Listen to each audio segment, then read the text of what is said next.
Class में हम discuss करते हैं एनसीईआरटी एग्जाम 2016 में जो हुआ है। तो पहले मैं आपको एनसीईआरटी एग्जाम के फॉर्मेट के बारे में बताऊंगा कि जैसे ये एग्जाम जो है 3 पार्ट में हुआ है, यानी टोटल जो है 150 मार्क्स का एग्जाम था, ठीक है जी। और इसके लिए 3 घंटे जो है 3 घंटे थे, ठीक है जी। तो 150 मार्क्स में 3 घंटे थे, तो एग्जाम जो है 3 पार्ट में था।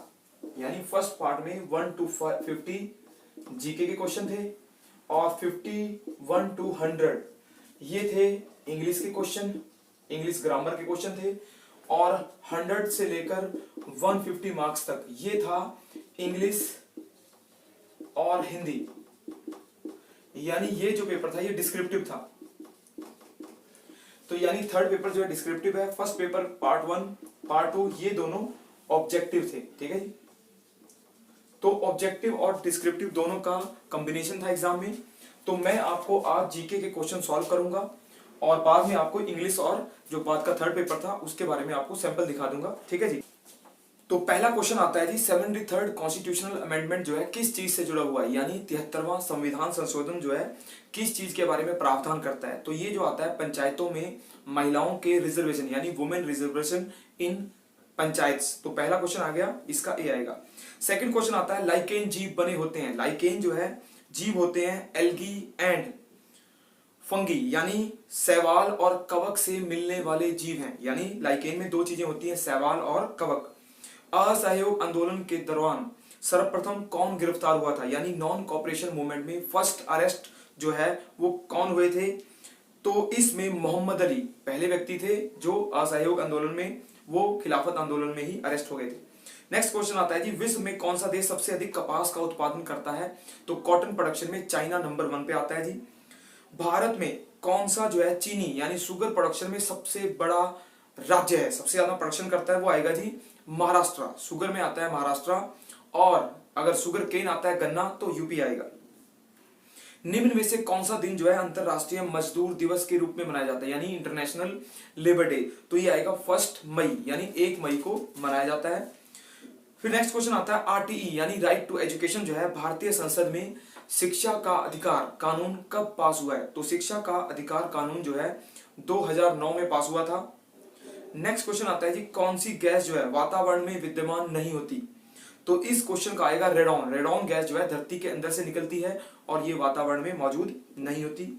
नेक्स्ट क्वेश्चन आता है जी, कौन सी अधातु जो है लिक्विड फॉर्म में होती है, यानी ऐसी मेटल जो नॉन मेटल जो लिक्विड स्टेट में होता है, उसका आएगा ब्रोमीन। ब्रोमीन जो है नॉन मेटल है और लिक्विड फॉर्म में मिलता है ब्रोमीन।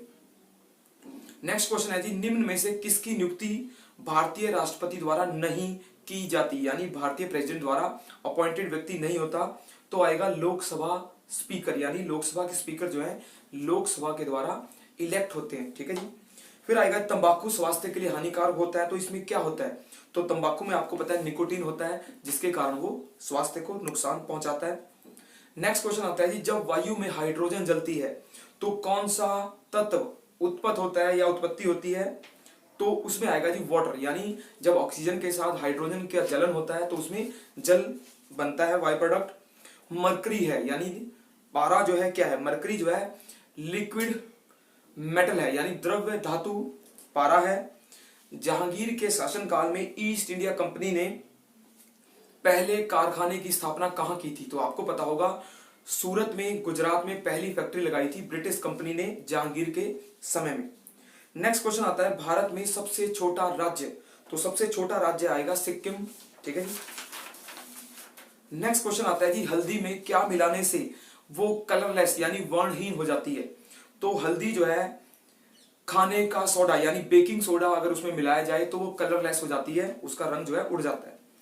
कौन सा जानवर जो है सबसे बड़े बच्चे को पैदा करता है, यानी कौन सा which of the following animal give birth to biggest child. तो उसका आएगा जी ब्लू व्हेल, यानी नीली व्हेल जो है सबसे बड़े बच्चे को जन्म देती है। नेक्स्ट क्वेश्चन आता है, सेंट्रल फॉरेस्ट रिसर्च इंस्टीट्यूट यानी केंद्रीय वन अनुसंधान संस्थान जो है देहरादून में है। सीमेंट के निर्माण में जिप्सम क्यों मिलाया जाता है। तो जिप्सम जो है मैन्युफैक्चरिंग करते हुए सीमेंट में बनाया जाता है ताकि उसके जमने की, यानी slow down the process of setting of cement, यानी सीमेंट को स्लो डाउन करना है ताकि वो धीरे धीरे जमे।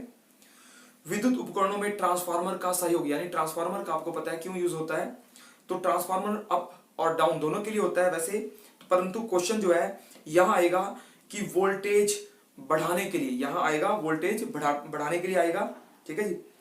फिर क्वेश्चन आएगा उच्चतम न्यायालय के न्यायाधीश की रिटायरमेंट एज यानी सेवानिवृत्ति आयु क्या है, तो 65 ईयर जो है सुप्रीम कोर्ट में होती है और हाई कोर्ट में 62 ईयर्स होती है। नेक्स्ट क्वेश्चन है जी कंप्यूटर का है, कौन सा कंप्यूटर जो है टेलीफोन लाइन का प्रयोग करते हुए डाटा अंतरित करने की अनुमति देता है, which of the following help computer with use of telephone line to produce data, तो आएगा मोडम, मोडम से हम ट्रांसफर कर सकते हैं डाटा। नेक्स्ट क्वेश्चन है जी निम्न में से किस भारतीय राज्य में न्यूनतम बाल लिंगानुपात है, यानी child sex ratio minimum lowest कहां है, तो हरियाणा आएगा, हरियाणा में सबसे कम सेक्स रेशो है। कौन सी नदी महाराष्ट्र से ओरिजिन करने के बाद कर्नाटक और आंध्र प्रदेश से गुजरती है और बंगाल की खाड़ी में बे ऑफ बंगाल में वो गिरती है, डेल्टा बनाती है, तो इसका आंसर आएगा कृष्णा। आमतौर पे बच्चों ने ये गोदावरी लगा रखा है, तो इसका आंसर सही आंसर आता है कृष्णा। यूएनडीपी के अनुसार ह्यूमन पॉवर्टी इंडेक्स यानी एचपीआई में कौन कौन सी चीजें आधारित होती हैं, तो इसमें सभी आएंगी 1 2 3 4, यानी आय पर, इनकम, एजुकेशन, सोशल सर्विस और एम्प्लॉयमेंट, तो यानी चारों आ जाते हैं 1 2 3 4। पटाखों में गहन सफेद प्रकाश में पैदा करने के लिए कौन सी धातु का प्रयोग होता है, यानी हम क्रैकर में कौन सा ऐसा एलिमेंट डालते हैं जिससे उसमें व्हाइट लाइट पैदा होती है, तो इसका आएगा मैग्नीशियम का प्रयोग करने से व्हाइट लाइट जो है पैदा होती है। ई कॉमर्स को कौन फैसिलिटेट करता है, यानी ई कॉमर्स को कौन सुविधा देता है, तो इसका आएगा जी पर्सनल सेलिंग, यानी डायरेक्ट वो कस्टमर को सेल कर रहे हैं, बीच में मीडिएटर नहीं है। पौधों में नाइट्रोजन की आवश्यकता निम्न में से किसके संश्लेषण के लिए होती है, which needed in plant for synthesis of amino acid, यानी अमीनो एसिड के अंदर ही नाइट्रोजन मिलता है, जैसे आरएनए और डीएनए इसी से बनते हैं, तो एन का मतलब नाइट्रोजन है। ध्वनि तीव्रता का माप यानी sound intensity is measured in, तो डेसिबल आएगा, डेसिबल में हम डीबी में उसको मापते हैं। प्रधानमंत्री ग्रामोदय योजना का आरंभ किस वर्ष में हुआ है, तो ये योजना 1995 में स्टार्ट हुई थी। वंदे मातरम योजना को किस वर्ष में स्टार्ट किया गया था, ये योजना जो है 2004 की योजना है, ठीक है जी, नहीं 2009 की है, सॉरी ये 2009 आएगा। भारत का राष्ट्रीय फल आम आता है, राष्ट्रीय फल। लाफिंग गैस, हंसाने वाली गैस किसको कहते हैं, नाइट्रस ऑक्साइड को कहते हैं। लाइफ डिवाइन किस व्यक्ति की फेमस बुक है, तो लाइफ डिवाइन आएगी अरविंद घोष या अरविंदो घोष की।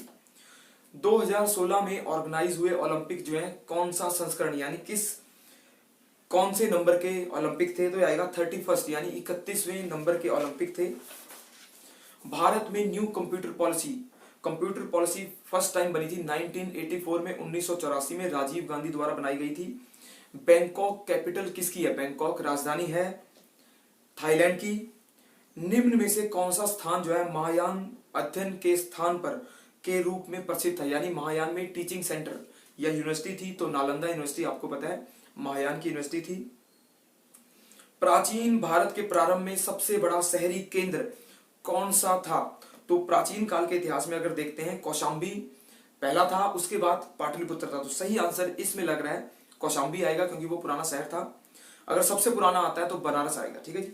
मदुरई राजधानी थी पांडे राजाओं की साउथ में। सिख गुरु ने विद्रोही शहजादे खुसरो की सहायता की और जहांगीर द्वारा फांसी लटकाया गया था, तो आएंगे गुरु अर्जुन देव जी, यानी 5वें गुरु अर्जुन देव को जहांगीर द्वारा फांसी दी गई थी। सूर्य ग्रहण में चंद्रमा पृथ्वी से बहुत दूर होता है, तो ग्रहण होने की संभावना होगी अगर पृथ्वी से चंद्रमा दूर है, तो इससे क्या होगा, जो चंद्र ग्रहण लगेगा वो आंशिक होगा, ठीक है जी।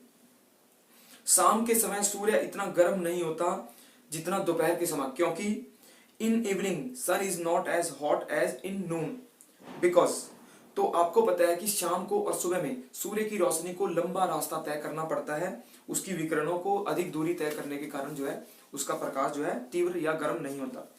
कौन सा पेड़ सबसे तीव्र गति से वृद्धि करता है, ग्रोथ रेट किस प्लांट की सबसे ज्यादा होती है, तो आएगा यूकेलिप्टस, यानी सफेदा जो है सबसे तीव्र गति से ग्रोथ करता है।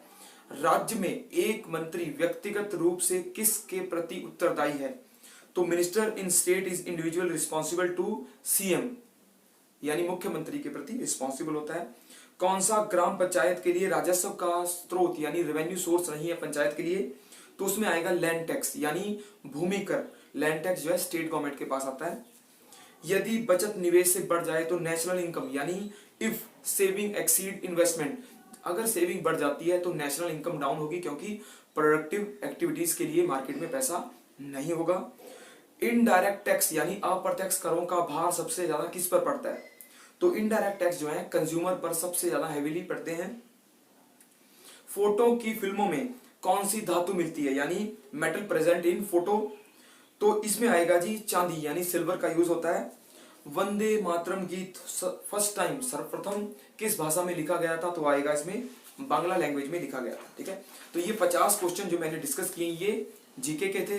नेक्स्ट मैं आपको इंग्लिश के बता देता हूँ, क्वेश्चन तो नहीं बताऊंगा आपको, मैं टाइप बता देता हूँ कैसे कैसे आए हुए हैं। सबसे पहले आता है जी एरर, लगभग 5 नंबर की एरर आई हुई है। फर्स्ट 5 क्वेश्चन जो है एरर के हैं।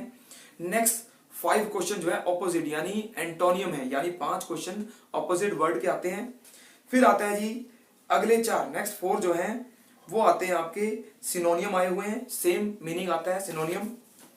फिर आता है जी नेक्स्ट 5 जो क्वेश्चन है ये आएंगे मोस्ट अप्रोप्रिएट वर्ड यानी फिल इन द ब्लैंक्स हैं जिसमें मोस्ट अप्रोप्रिएट वर्ड को छांटना है, ढूंढना है। नेक्स्ट 5 क्वेश्चन आते हैं जी इंप्रूव द सेंटेंस यानी सेंटेंस को इंप्रूव करना है, उसमें ग्रामेटिकल एरर है उसको ठीक करना था। फिर नेक्स्ट क्वेश्चन आते हैं डायरेक्ट इनडायरेक्ट फॉर्म के, तो ये भी 5 क्वेश्चन है, डायरेक्ट और इनडायरेक्ट फॉर्म के 5 क्वेश्चन आए हुए हैं। नेक्स्ट क्वेश्चन है जी आपके नेक्स्ट 5 क्वेश्चन जो है आपके उसमें करेक्ट ऑप्शन यानी फिल इन द ब्लैंक्स है, उसमें करेक्ट ऑप्शन को चूज करके उसमें फिल करना है। 5 क्वेश्चन उसके आए हुए हैं। नेक्स्ट 5 क्वेश्चन जो है जिसमें सेम मीनिंग दिया हुआ है, सेम कॉन्टेक्स्ट दिया हुआ है, तो उसमें उसके मीनिंग को व्यू को यानी उसके मीनिंग को एग्जैक्ट मीनिंग को उसमें सेट करना है। ठीक है जी, यानी उसमें वन स्टेटमेंट सेकंड स्टेटमेंट दिया है, वन स्टेटमेंट को सेकंड स्टेटमेंट के साथ कंपैरिजन करने के बाद उसमें जो एरर है एरर को नीचे से चूज करके उसमें लगाना है, तो एरर प्लस इसमें एनालाइज करना है। ठीक है जी, तो ये 5 क्वेश्चन जो है ये हैं। नेक्स्ट 5 क्वेश्चन जो आते हैं ये जो है इसमें 1 वर्ड सब्स्टिट्यूशन यानी 5 मार्क्स का आपका 1 वर्ड सब्स्टिट्यूशन आ रहा है। ठीक है जी, लास्ट 5 जो है लास्ट 5 क्वेश्चन जो है वो कंप्रीहेंशन के हैं, जिसमें 5 क्वेश्चन जो है क्वेश्चन पूछे गए हैं और कंप्रीहेंशन दिया गया है, उसमें से आंसर चूज करना है। तो 5 क्वेश्चन जो है, तो हर सेक्शन के 5-5 क्वेश्चन दिए गए हैं इंग्लिश में, ये ग्रामेटिकल इंग्लिश है, तो 50 मार्क्स की आपकी इंग्लिश आती है। नेक्स्ट और लास्ट जो 50 मार्क्स हैं वो आपका डिस्क्रिप्टिव पेपर है, जिसका नाम दिया है इन्होंने एक्सप्रेशन टेस्ट यानी अभिव्यक्ति परीक्षण। इस 50 मार्क्स में से all question are necessary compulsory हैं। इसमें पहले जो क्वेश्चन है वो इंग्लिश के हैं, तो इसमें आपको एक लेटर लिखनी थी जिसमें डायरेक्टर ऑफ एनसीईआरटी को प्रमोशन टू यूडीसी यानी एलडीसी से यूडीसी के लिए प्रमोशन के लिए एक लेटर लिखना था। तो पहला लेटर जो है 10 मार्क्स का आया हुआ है। इसी में सेकंड लेटर है लेटर टू सीएम यानी चीफ मिनिस्टर के लिए to improve the electricity and water condition in area. तो मुख्यमंत्री को लेटर लिखना था जिसमें अपने एरिया की बिजली और पानी की सुविधा को ठीक करने के लिए 10 नंबर का ये है, यानी 2 लेटर हैं जिनमें से एक चूज करके लिखना है। नेक्स्ट 10 मार्क्स जो है आपको, अगर आप सिलेक्टेड हो जाते हो एनसीईआरटी में तो लॉट ऑफ वैकेंसीज हैं यहाँ, तो इसने दिया है कि आप इन वैकेंसीज को कैसे फिल करोगे, हाईलाइटिंग द अर्जेंसी यानी कितनी जरूरत है, इस लेटर को पूरा तरीके से लिखना है। 10 मार्क्स का है ये लेटर। ठीक है जी, इसमें एनसीईआरटी की जरूरत दिखानी है कि वो वैकेंसीज को कैसे फिल कर रही है और कितनी उसकी डिमांड थी। नेक्स्ट 10 मार्क्स जो है मिनिस्ट्री ऑफ होम अफेयर का पूछा गया है, उनके सर्कुलर के बारे में एक्सप्लेन करना था। Importance of punctuality and discipline for the official of ministry यानी मिनिस्ट्री ऑफ होम अफेयर में लेटर लिखना था कि जो वर्कर हैं एम्प्लॉइज हैं उनकी पंक्चुअलिटी के लिए डिसिप्लिन के लिए 10 मार्क्स का ये है। और लास्ट 20 मार्क्स का जो आपका आता है वो आता है आपका एस्से राइटिंग। एस्से राइटिंग जो है 150 मार्क्स का आपको, इनमें से 2 ऐसे चूज करने थे। ठीक है जी, जिनमें मैं बता देता हूं कौन कौन से आए हैं। Quality education in India, quality education आ रहा था, और corruption and politics and major to deal with drought situation in India यानी भारत में अकाल की स्थिति से लड़ने के लिए। तो ये टोटल 50 नंबर का इंग्लिश का पेपर है जो टोटल इंग्लिश में है, बट इसमें आंसर आपको हिंदी और इंग्लिश में दोनों में लिख सकते हो। तो 50 मार्क्स की आपका थर्ड पेपर है, डिस्क्रिप्टिव है, उसमें लेटर, ठीक है जी, लेटर के अलावा एसे और 20 मार्क्स के आपके 2 क्वेश्चन जो है किसी मिनिस्ट्री के बारे में पूछा गया है वो डिफाइन करने थे। तीनों पेपर जो है 50-50 मार्क्स के थे।